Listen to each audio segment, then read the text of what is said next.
Kuni mening katta qizim dunyoga kelgan kun edi. Men nihoyatda baxtli edim. Kasalxonada yurardim, ammo koridordan o'tayotganimda yig'layotgan bir erkakni ko'rib qoldim. Bu meni ta'sirlantirdi. Yoniga bordim va nima bo'lganini so'radim. Uning javobi yuragimni ezdi. U aytdiki, qizi o'lim bilan kurashyapti, yuragi ishlamayapti, ammo u davolanish xarajatlarini to'lay olmaydi. Rostini aytsam, ko'z yoshlarimni tuta olmadim. Ota bo'lganimdan beri dunyoga boshqacha qarayman. Bu holat menga juda adolatsiz tuyuldi. Ichimdan bir narsa sen yordam berishing kerak dedi.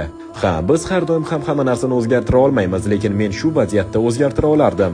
Bu bilan maqtanmoqchi emasman, faqat haqiqatni aytyapman. Men qizaloqning butun davolanish xarajatlarini to'lab berdim, otasining qarzlarini ham yopdim. O'sha kuni biz Yeva ismli 7 yoshli bir qizning hayotini saqlab qoldik. Yana bir ajablanarli narsa, o'sha kuni mening qizim ham dunyoga keldi. Bu tasodif emasdek tuyuldi. Shuning uchun biz ham unga Yeva deb ism qo'ydik. Bu voqea avval kasalxonaga, keyin butun dunyoga tarqaldi. Men har doim faqat yaxshi futbolchi emas, balki yaxshi inson bo'lishga ham harakat qilganman. Agar Ronaldoning qilgan ishi hurmatga sazovor deb hisoblasangiz, kommentariyada bitta u uchun qarsak emojisini qoldirib keting.